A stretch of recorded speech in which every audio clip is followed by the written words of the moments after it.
ரிஷபராசிக்கார நண்பர்களே, ரிஷபராசியில் பிறந்தவர்கள் வாழ்க்கையில் சின்ன சின்ன அடிகள் பட்டிருப்பாங்க. சின்ன சின்ன அடிகள் நம்மளுக்கு பார்க்குறவங்களுக்கு தெரிஞ்சாலும் அவங்களுடைய வாழ்க்கையில் அது மிகப்பெரிய ஒரு மைல் ஸ்டோனாக அமைஞ்சிருக்கும். ராசிகள்லேயே அதிகமாக வாழ்க்கையில் கஷ்டப்பட்டவர்கள் லிஸ்ட் எடுத்திங்க அப்படின்னா ரிஷபராசி மட்டும் தான் சொல்ல முடியும். ரிஷபராசிக்காரர்கள் தொழில் ரீதியான விஷயங்கள், கல்வி ரீதியான விஷயங்கள், வாழ்க்கையில் கணவன் மனைவி இடையே உண்டான விஷயங்கள், தாய் தந்தையருக்கு உண்டான விஷயங்கள், அது மட்டும் இல்லாமல் சொத்து பத்து, ஃபினான்ஷியல், இந்த மாதிரி எல்லா விஷயத்துலையுமே இங்கே கண்டிப்பாக ஒரு மைல் ஸ்டோனை டச் பண்ணிட்டு தான் வந்திருப்பாங்க. அதாவது சக்ஸஸ்க்கான மைல் ஸ்டோனில் இருக்கிற இடத்துலேயே ரொம்ப கஷ்டத்துக்கான மைல் ஸ்டோனில் பார்த்து தான் வந்திருப்பாங்க. இந்த ராசிக்காரர்கள் நிறைய திருமணத்திற்கு முன்னாடி காதல்கள் இருந்திருக்கலாம், அவங்க மேலே நிறைய பேர் காதல் வயப்பட்டிருக்கலாம். ஆனால் அவங்க வீட்டில் சொன்னவங்களை தான் திருமணம் பண்ணியிருப்பாங்க. அந்த விஷயங்கள் ஒரு வேளை இவங்க காதல் விஷயத்தில் ஓரளவுக்கு சக்ஸஸாக பண்ணியிருந்தாங்க அப்படின்னாலும் திருமண வாழ்க்கை மட்டும் எங்களுக்கு எப்பயுமே ஒரு பெரிய சக்ஸஸாக முடிஞ்சதில்லை. சின்ன சின்ன கலவரங்கள், சின்ன சின்ன பிரச்சனைகள் எல்லாமே தாண்டி தான் எங்களுடைய வாழ்க்கை மூவ் ஆகிட்டே இருந்திருக்கும். குழந்தை பேர் சம்மந்தப்பட்ட விஷயங்களையும் நீங்கள் எவ்வளோ தான் ஸ்டெப் எடுத்துருந்தீங்க அப்படின்னாலும் ஒரு பெரிய மகிழ்ச்சியான விஷயங்கள் உங்களுக்கு உருவாயிருக்காது. கொஞ்சம் தடைப்பட்டு தான் குழந்தை பேர் உருவாயிருக்கும். இல்லை சார் அப்படிலாம் ஒன்றும் இல்லை அப்படின்னு முன்னாடி உருவாயிருச்சு அப்படின்னா உங்களுடைய கணவன் அல்லது மனைவியோடைய ஜாதகம் நல்லா இருந்திருக்கும். அதே போல் இந்த ராசிக்காரர்களுக்கு தாய் தந்தையர் மூலமாக பெரிய சப்போர்ட்லாம் உங்களுக்கு ஒன்றும் கிடச்சிருக்காது. தாய் தந்தையர் மூலமாக அந்த சப்போர்ட்லாம் உங்களுக்கு ஓரளவுக்கு தான் இருந்திருக்கும். அதுவே திருமணமாகி கணவன் மூலமாக சில சப்போர்ட் உங்களுக்கு கிடைக்கும். ஒரு சிலருக்கு அந்த சப்போர்ட் உங்களுக்கு ரொம்பவே மேலே கொண்டுறதுக்கான வாய்ப்புகளாகவும் அமையும். ஆனால் என்னென்னா நீங்கள் எதிர்பார்த்த அளவுக்கு அவர் சப்போர்ட் கொடுக்க மாட்டார். ஆனால் ஒரு வேளை லைட்டாக கொடுத்தா கூட அது உங்களுக்கு ரொம்பவே ஒரு ஹெல்ப்ஃபுல்லாக இருக்கும். இந்த ராசிக்காரர்கள் 18 வயது உட்படுறாங்க அப்படின்னா கல்வி சம்மந்தப்பட்ட விஷயத்தில் நீங்கள் ஈடுபட்டுருக்கீங்க அப்படின்னா படிப்பில் கவனம் அதிகமாக இருந்தே ஆகணும் அப்படிங்கிற ஒரு காலகட்டம். ஏன்னா இந்த ரிஷபராசிக்கு என்ன பண்ணாலும் சரி, இது பெற்றோர்கள் பார்த்துட்டீங்க அப்படின்னா ரிஷபராசிக்கு என்ன பண்ணாலும் சரி 18 வயதுக்கு உட்பட்டவர்களுக்கு மைண்ட் டைவர்ஷன் கண்டிப்பாக நடந்தே இருக்குது.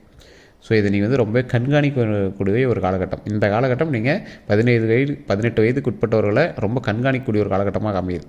நீங்கள் பேரண்ட்ஸாக இருக்கீங்க, ரிஷபராசிக்காரங்க உங்களோட குழந்தைகளாக இருக்காங்க, 18 வயசுக்கு உட்பட்டவங்களாக இருக்காங்க, ஒரு மேஜர் வயசு, ஒரு குறிப்பிட்ட நல்ல ஒரு மேஜர் வயசுக்கு வர ஆளுங்களாக இருக்காங்க அப்படின்னா தயவு செய்து எங்களை கண்காணிங்க. கொஞ்சம் ஸ்ட்ரிக்டாகவே கூட வச்சுக்கலாம், ஒன்றும் பிரச்சனையே கிடையாது. இந்த காலகட்டத்தில் நீ இப்படி தான்ப்பா இருக்கணும், இப்படி தான்ப்பா இருக்கணும், நீ படிப்பில் மட்டும்தான் கவனம் செலுத்தணும், வேறு யார்கிட்டையும் நீங்கள் ஃபோனோ மெசேஜஸோ மொபைலோ இதெல்லாம் கொஞ்சம் அவாய்ட் பண்ணி படிப்பில் மட்டும் கான்சன்ட்ரேட் பண்ணு அப்படின்னு சொல்லி பாருங்கள். ஏன்னா தேவையில்லாமல் பேரை கெடுக்கக்கூடிய ஒரு காலகட்டமாகவும் வரக்கூடிய காலகட்டங்களாக இருக்குது. அது எதுக்கு தேவையில்லாத வேலை, கொஞ்சம் நம்ம எச்சரிக்கையாக இருந்துக்கிறது ரொம்ப நல்லது தானே. ஸோ அந்த மாதிரி விஷயத்தில் கொஞ்சம் கவனமாக இருந்துக்கோங்க. மற்றபடி எல்லாமே நல்லா இருக்குது, ஒன்றும் பெரிய இஷ்யூஸ்லாம் இல்லை. அந்த டைவிஷன், மைண்ட் டைவிஷன் மட்டும் எல்லாம் பார்த்துட்டிங்க அப்படின்னா ரொம்ப நல்லது. அதற்கு பிறகு 18 வயதுக்கு மேற்பட்டவங்களாக இருக்கீங்க அப்படிங்கிறவங்க 18 வயதுக்கு உட்பட்டவங்களாக இன்னொரு பரிகாரமும் ஒன்று சொல்கிறேன், நீட்டாக அதை கேட்டுக்கோங்க. இந்த 18 வயதுக்கு உட்பட்டவங்களாக இருக்கீங்க அப்படின்னா எங்களை பழனிக்கு அல்லது திருச்செந்தூர் கோவிலுக்கு கூப்பிட்டு போயிட்டு வாங்க.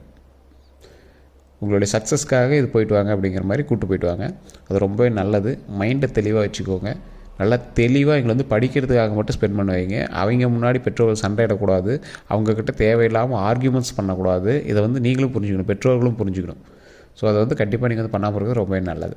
அதே போல் இவங்க திருச்செந்தூர் முருகர் கோயிலுக்கு, பழனி கோயிலுக்கும் நீங்கள் போயிருந்தீங்க அப்படின்னா ரொம்பவே நல்லது. பழனியில் கீழே திரு ஆவினங்குடி அப்படிங்கிற இடத்துக்கு போய் வழிபட்டு வர சொல்லுங்கள். அது ரொம்ப ரொம்ப ரொம்ப நல்லது. அதே போல் 18 வயது மேற்பட்டவர்களாக இருக்கீங்க அப்படின்னா வேலைக்காக வெயிட் பண்ணுறவங்களா இருந்தீங்க அப்படின்னா இந்த காலம் உங்களுக்கு ஓரளவுக்கு ஃபஸ்ட்டு ஸ்டெப் வைக்கக்கூடிய காலகட்டமாக தான் இருக்கும். பயிற்சிக்கான காலகட்டம். உங்களுக்கு வேலை கிடைக்குது அப்படின்னு கேட்டிங்கன்னா 100% ஒரு 90% கிடைக்கிறதுக்கான வாய்ப்புகள் இருக்குது. ஒரு 10% கொஞ்சம் ஜர்க் அடிக்கும். அது இந்த காலகட்டம் தான் ஜஸ்ட் ஜர்க் அடிக்கும்.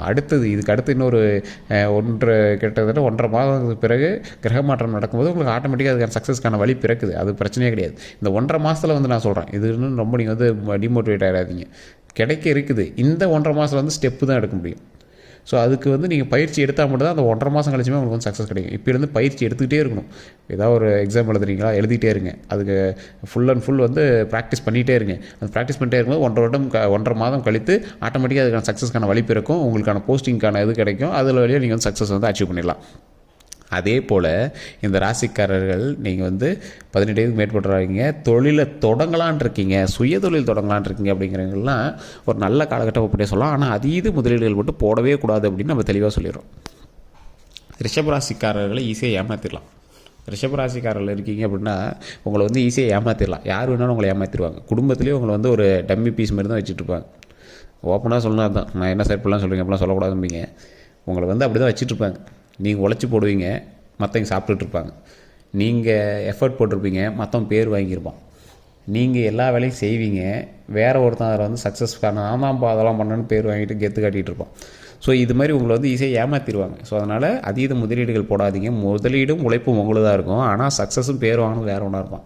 பார்ட்னர்ஸ் உங்களை ஏமாற்றிடுவாங்க. லைஃப் பார்ட்னர் அப்படி தான், தொழில் பார்ட்னர் அப்படி தான்.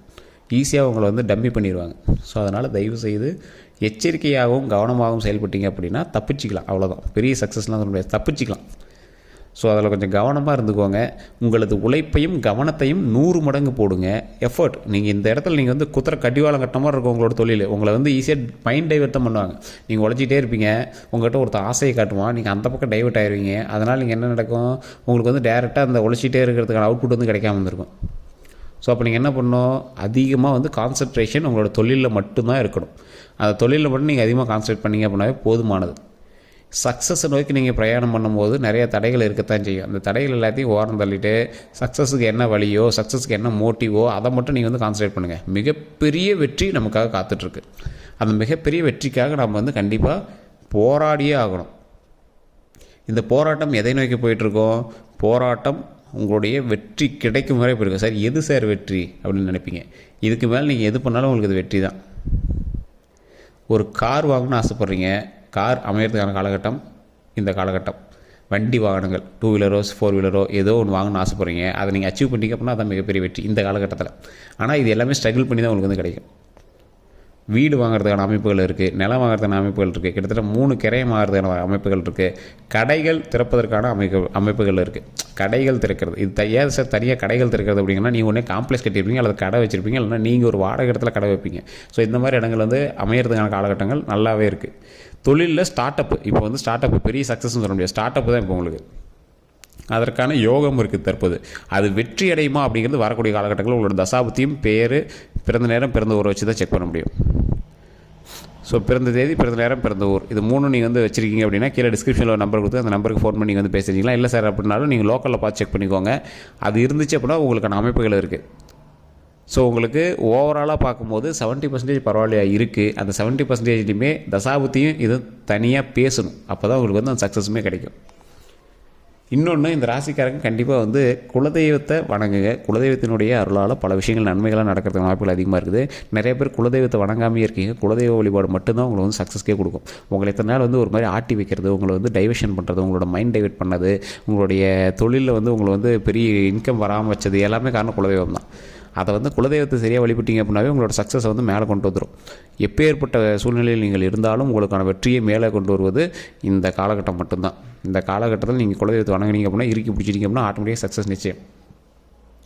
அதே மாதிரி முன்னாடியே சொன்னது தான், பழனி முருகர் கோயில், பழனி முருகர், திருச்செந்தூர் முருகர் வழிபட்டீங்க அப்படின்னா சக்ஸஸ் நிச்சயம். அந்த ராசிக்காரர்கள் கவனமாக இருக்க வேண்டிய 3 விஷயத்தை நான் சொல்கிறேன், கேட்டுக்கோங்க. குழந்தைகளுடைய கல்வியில் கண்டிப்பாக கவனமாக இருக்கணும். எதிர்பாலினத்தவர் மேலே வரக்கூடிய ஈர்ப்பில் ரொம்ப கவனமாக இருக்கணும். திருமணம் ஆனவர்களாக இருந்தாலும் சரி, திருமணம் ஆகாதவர்களாக இருந்தாலும் சரி, தேவையில்லாத அஃபேர்ஸ் இந்த மாதிரிலாம் இருக்கக்கூடாது. தயவுசெய்து அதில் மட்டும் கொஞ்சம் கவனமாக இருங்க. பேர் கெடுத்துரும், அது மாதிரி பேர் கெடுக்காமல் பார்த்துக்கோங்க.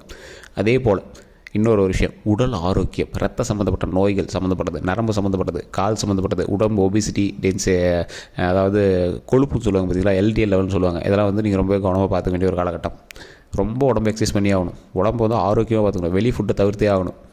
ரத்தம் சம்மந்தப்பட்ட நோயிலேருந்து பரவறதுக்கான காலகட்டம் அதிகமாக இருக்குது. மலேரியா, டைஃபாய்டு, வேறு ஏதாவது பெரிய இஷ்யூஸ் ஆகுதா கூட அது வந்து ரத்த சம்மந்தப்பட்டமான விஷயங்கள்லேருந்து கொஞ்சம் எச்சரிக்கையாக இருக்கணும். தொற்று நோய் சம்மந்தப்பட்டது. ஸோ அதெல்லாம் நீங்கள் கொஞ்சம் கவனமாகவே இருக்க வேண்டிய ஒரு காலகட்டம். ஸோ அதே போல் 3ஆவதாக ஒரு விஷயம், இதுதான் நீங்கள் ரொம்ப ரொம்ப கவனமாக இருக்க வேண்டிய விஷயம். வண்டி வாகனத்தில் கவனம் தேவை. எந்த அளவுக்கு கவனம் தேவை, உங்கள் வண்டியை வேறு எவன்ட்டு கொடுத்து கூட நீங்கள் ஓட்ட சொல்லக்கூடாது. நீ போயிட்டு வாப்பான்னு சொல்லி கூட ஓட்டக்கூடாது, வண்டிக்கு பிரச்சனை. அதே மாதிரி நீங்கள் வண்டி ஓட்டிகிட்டு போகிறீங்க அப்படின்னா ஸ்டண்ட் அடிக்கிறது, கவனம் எல்லாம் ஃபோன் பேசிட்டு போகிறது, ஒரு கையில் வண்டி ஓட்டுறது, 2 கை விட்டு வண்டி ஓட்டுறது, ஹெல்மெட் போடாமல் போகிறது, அரசுக்கு விரோதமாக வாகனங்கள் ஓட்டுறது, ஒன் சைடில் போகிறது, அதாவது ஒன் வேல போகிறது, இந்த மாதிரி விஷயங்கள்லாம் பண்ணிங்கன்னா கண்டிப்பாக மாட்டுவீங்க. வண்டி வாகனத்தில் கண்டிப்பாக நீங்கள் ரொம்ப ரொம்ப எச்சரிக்கையாக இருக்கணும். 100% எச்சரிக்கையாக இருக்க வேண்டிய ஒரு காலகட்டம். காரில் போகிறீங்கன்னா ஓவர் ஸ்பீட் கூடவே கூடாது. சீட் பெல்ட்ஸ் போடாமல் வண்டியை எடுக்கக்கூடாது. குழந்தைகளை வண்டிக்குள்ளே வச்சுட்டு ரொம்ப ஸ்லோவாக போகணும். இந்த விஷயத்தில் நீங்கள் ரொம்ப ரொம்ப கவனமாக இருக்கணும். இதை மட்டும் நீங்கள் பண்ணிங்க அப்படின்னா ஓரளவுக்கு தப்பிக்கலாம். ஸோ அதே போல் இவர்கள் ஒரு 10 பேருக்காவது அன்னதானம் பண்ணணும். ரொம்ப வயதில் முதிர்ந்தவர்கள், ஆண்களாக இருந்தாலும் சரி, பெண்களாக இருந்தாலும் சரி, ஒரு உடை வாங்கி கொடுங்க. அவங்களுக்கான உடை அல்லது பெட்ஷீட்டு ஏதோ ஒன்று, அவங்களுக்கான உடை அவங்கக்கிட்ட இருக்கிற மாதிரி ஒரு உடை வாங்கி கொடுங்க. உணவு கொடுங்க, தண்ணி கொடுங்க. இந்த 3 கொடுத்தீங்க அப்படின்னா ரொம்ப ரொம்ப நல்லது. குலதெய்வத்துக்கிட்ட நெய் விளக்கேற்றி வழிபடுங்க. நெய் விளக்கேற்றி வழிபடும்போது உங்களுக்கான தேவைகளை சொல்லி வழிபடுங்க. குலதெய்வத்திற்கு போய் அழுது கும்பிடக்கூடாது. ஏன்னா இப்போ இருக்கக்கூடிய காலகட்டத்தில் உங்களுக்கு வந்து குலதெய்வத்திற்கு போனீங்க அப்படின்னா கண்டிப்பாக ஒரு கண்ணு தண்ணி வர மாதிரி இருக்கும். ஸோ தயவுசெய்து கண்ணு தண்ணி வராமல் சந்தோஷமாக மனமகிழ்ச்சியாக என்ன வேணுமோ அதை மட்டும் கேட்டிங்க அப்படின்னா கண்டிப்பாக நிச்சயம் இந்த காலகட்டங்கள் சந்தோஷமான காலகட்டங்களாக அமையறதுக்கான வாய்ப்புகள் 100% இருக்குது. ஸோ ஸ்டெப்பு கொஞ்சம் பார்த்து வைங்க. மற்றபடி எல்லாமே நல்லா இருக்குது. வேறு ஏதாவது சந்தேகங்கள் இருக்குது அப்படின்னா மற்றபடி கீழே டிஸ்கிரிப்ஷனில் நம்பர் இருக்குது, ஸ்க்ரீன்லேயே நம்பர் இருக்குது. அந்த நம்பருக்கு ஃபோன் பண்ணி பேசி தெரிஞ்சிக்கலாம். ஃபேஸ்புக்கில் பாருங்கள் ஸ்க்ரீனில் ஓடிட்டுருக்கோம், யூடியூப்பில் பாருங்கள் டிஸ்கிரிப்ஷனில் நம்பர் இருக்குது. எல்லோருக்கும் நன்றி நண்பர்களே.